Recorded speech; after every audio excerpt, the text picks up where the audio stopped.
I'm Amy Goodman. All eyes are on Texas and Ohio today, where voters head to the polls in two crucial nominating contests that could decide the fate of the Democratic presidential nomination. I've got mixed emotions on the subject at the moment. Who are you swinging between? Hillary and Obama, Democrat. We've got support for Hillary Clinton. It's been very positive for the households that we've called upon thus far. And we've got people that said they've already voted. And then the House that we just were at said that they intend to vote over the rec center on behalf of Hillary Clinton. So we're very confident that she will carry and do very well in the state of Ohio. I've been here 8 years, and I think this is the first presidential race that Ohio has been really involved in. Obama, Obama, Obama, Obama. I don't know. It's absolutely like it's a new hope, and it's a new generation. I feel like I finally have something to vote for instead of a lesser of two evils. You know, I haven't really decided. I'm still tossing it around, to tell you the truth. I watched the debate, and I'm still tossing things around. I really don't know. How you doing? Hi, sorry. How are you? Okay. Great. I'm Deanna. I'm with the Barack Obama campaign. Oh, well, I'm so sorry you made this stop. I'm a Hillary fan. Oh, really? Yeah. Polls show Barack Obama and Hillary Clinton in close races in both Ohio and Texas. Obama has said Clinton may have to quit if he wins in both states, but she has vowed to stay in the race. Rhode Island and Vermont vote on Tuesday as well. A total of 370 delegates are at stake in the four races, which include 64 delegates up for grabs in Texas caucuses, which are separate from the state's primary and begin after the day-long primary vote. Obama has spent twice as much as Clinton on TV ads in Texas, including ones in Spanish. Hispanics account for about 1 in 5 eligible voters in Texas. A loss by Clinton in either Texas or Ohio could set off a stampede of party support for Obama, increase pressure on Clinton to drop out, and make it even tougher for her to catch up to his lead and pledge delegates. According to the Associated Press, Obama currently has 1,385 delegates to Clinton's 1,276. A total of 2,025 is needed to secure the Democratic Party's nomination at its national convention in August. Wayne Slater is the senior political writer with the Dallas Morning News, co-author of Rove Exposed: How Bush's Brain Fooled America. He joins us from Dallas, Texas. We're also joined on the telephone by David Rohde, a professor of political science at Duke University. David Rohde, let's begin with you just for the general shape of these four states and why Texas and Ohio are so significant. Well, they're significant because they're really the last chance for Senator Clinton to make significant inroads in the delegate lead that Obama has.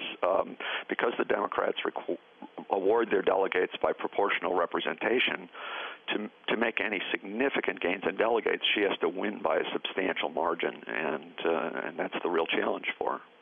And talk a little about Rhode Island and Vermont, not talked as much about, though folks are going to the polls in both of those smaller states as well. Well, there are a lot fewer delegates at stake, but given the state of the race, every delegate's important now, especially to Clinton. So Rhode Island, for example, is a state in which she's had maintained a substantial lead even after the lead in Texas and Ohio has winnowed down. So it's a chance for her to make some gains. Wayne Slater, you write for the Dallas Morning News, co-author of Rove Exposed. Talk about the unusual system in Texas. You have both a primary and a caucus for Democratic voters. How did that happen? Basically, it was the product back in 1988 in the Democratic Party of a reform movement.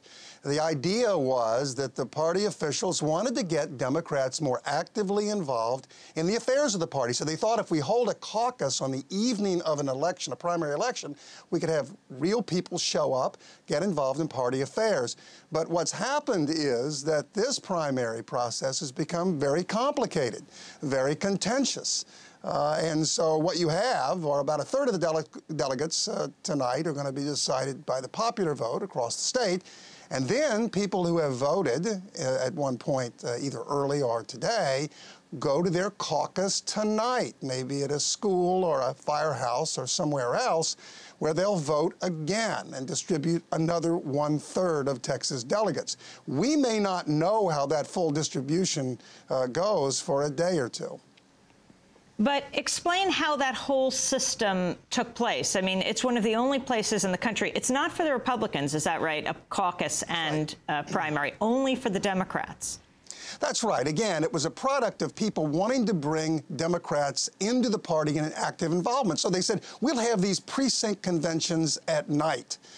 Where the delegates, the people who voted, can show up with their neighbors in 8,000 places around Texas and vote again for the distribution of other delegates. Now, what's happened in the process is that the distribution of delegates, say for the 2/3, is based on how the party voted, how Democrats voted in the last 2 elections. Basically, if you voted a lot, if you're in a place like Houston or Dallas or Austin, had a good Democratic turnout in the last 2 elections, you got lots of delegates. Well, what's happened this year is that Barack Obama has done pretty well in places, expected to do pretty well in places that have a lot of delegates. Austin with young people, Houston and Dallas with large African-American populations. Hispanic Texans generally do not turn out in big numbers in general elections based on this formula. So you have the Hillary Clinton people who expect to do very well among Hispanics in South Texas, with fewer opportunities to pick up delegates. It's odd because a vote in Dallas, in effect, is worth more than a vote in South Texas. Again, it was a product of a reform effort to improve the party, but it's now become really a subject of criticism. And it means that you vote twice? It does. You basically, I'll go to the polls today in my polling place and I'll vote. And then tonight, I'm actually not going to be one, but tonight I would then show up at that place or somewhere nearby at my precinct caucus, my precinct convention.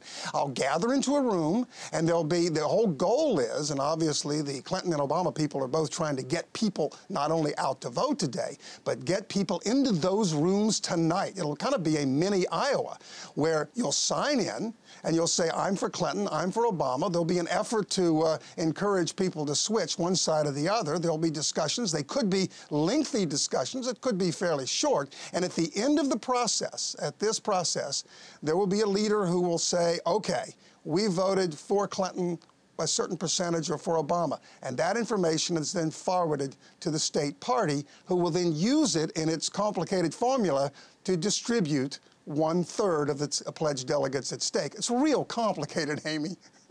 Do you think it's going to change? It sounds like even a lot of people in Texas didn't know exactly how this worked.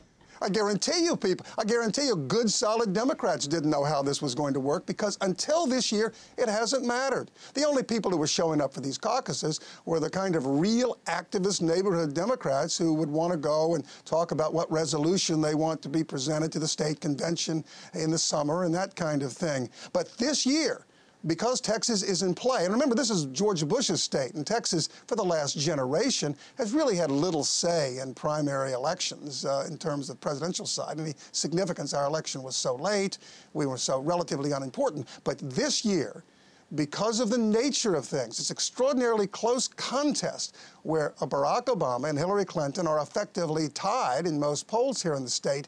Every vote counts. Every delegate counts. So these arcane processes that nobody was paying attention to have critical importance. Now, the Clinton campaign has been saying that the caucus results should not be released right away. Why is that? Explain how it works. Yeah, their argument is that because it's so complicated, basically, there's two sides to this now. Because it's so complicated, that if you actually begin to release partial caucus results, remember, after the polls close at 7 o'clock here, the caucus can begin, but there could be long lines. The polls may not close till 7:30 or 8, and it's only then that your caucus starts. The caucus could go on for hours. And if you have a partial release of these delegates that are distributed on the caucus, it might give a false sense of what's going on in the process. What's really going on, Amy, is that the Clinton people understand that the Barack Obama forces are really extraordinary and have been on the ground, and they're likely to do very well in this caucus. Hillary Clinton, I think the professor was exactly right. Hillary Clinton has to win Ohio and Texas today, or it's really difficult to see how her campaign can succeed because she's behind in the delegates.